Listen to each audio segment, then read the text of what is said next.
YouTubers, Mike Martin's here, Mike Martin's channel. Why is the RBA stimulating the housing market? Well, what'd you think? They weren't going to help out? Well, let's find out. Well, we know. Anyone that's been watching this channel for more than 5 years should know. And for those living outside of the Commonwealth, the RBA stands for the Royal Bank of Australia. The Australian Bureau of Statistics informs that the weighted average residential property price in 8 capital cities has fallen for the 6 consecutive quarters.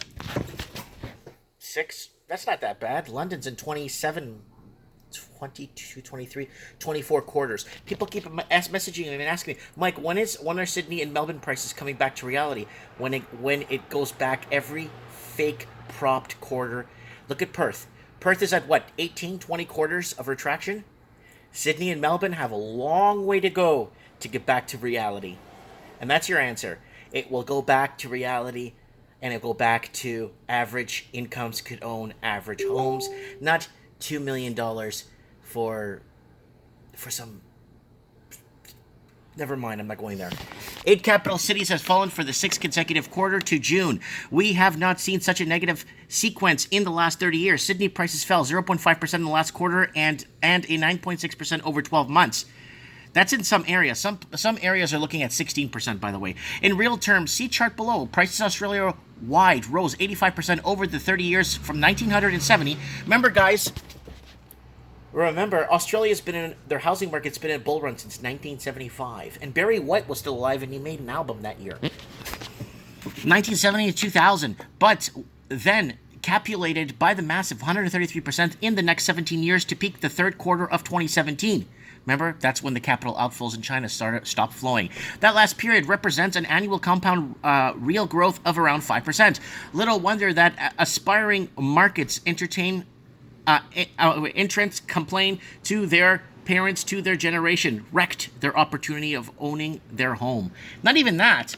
Screw owning a home, it's owning it outright. Actually owning your home and saying, this is my house. This is my land. No, nowadays the bank and the institutions own you. The corporations that own the banks and the banks that own the corporations own you. And then it goes up to your political officials that represent the bigger agenda own you. And it all goes down the line. So here it is, series, this is the rebased in 100 in Q1 of 1970. Until 18 right there, look at that. Man, Barry White was making music here, Bee Gees were around here, man.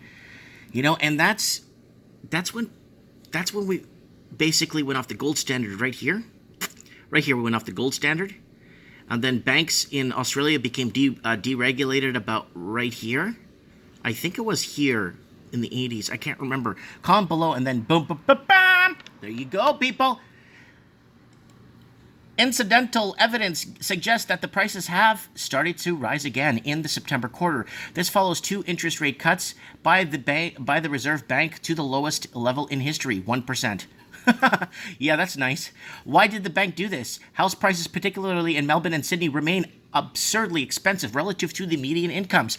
And it is disappointing that the central bank has seen fit to add stimulus to the market. Additionally, Australian householders lead the developed world in terms of their debt-to-income ratio. It is sensible to encourage further borrowing. So they're lower rates, that means money is cheaper to borrow. Just add it on the big wagon. It's like you're carrying this wagon and you're carrying a whole pile of debt behind you and you're just sweating and you're getting going. Oh, we're going to lower the rate on that and make you carry more.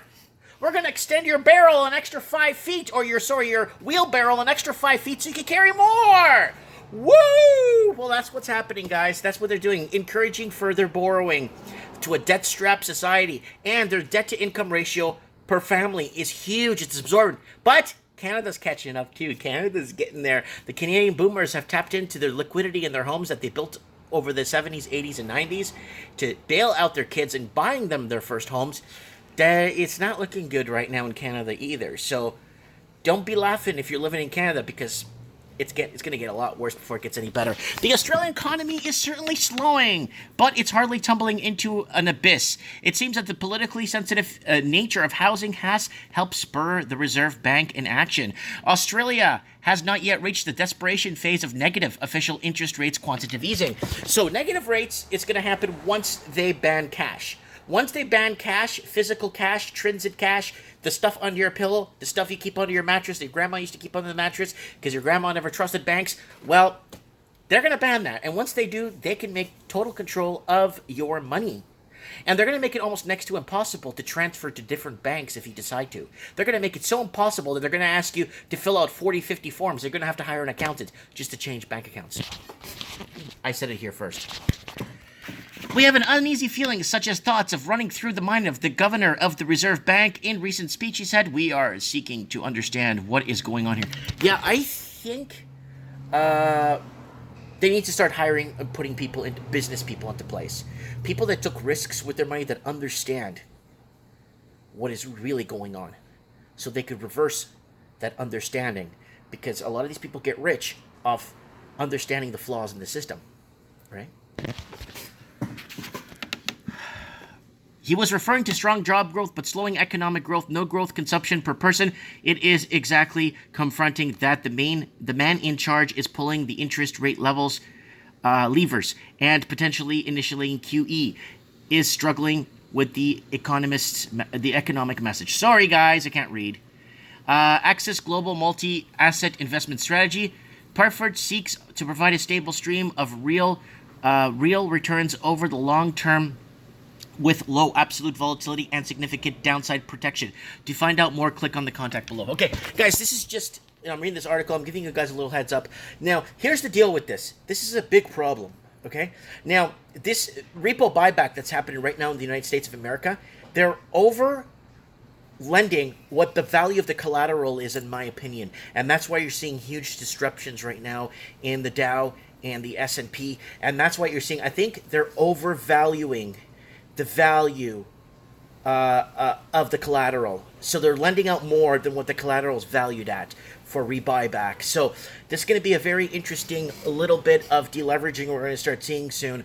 What was left in any liquidity to build up a final last breath in liquidity on life support. Guys, let me know what you guys think in the comments below. Mike Martins here from the Mike Martins channel. Share this video if you're down under. I love you guys, man. Thanks for supporting my channel, and God bless.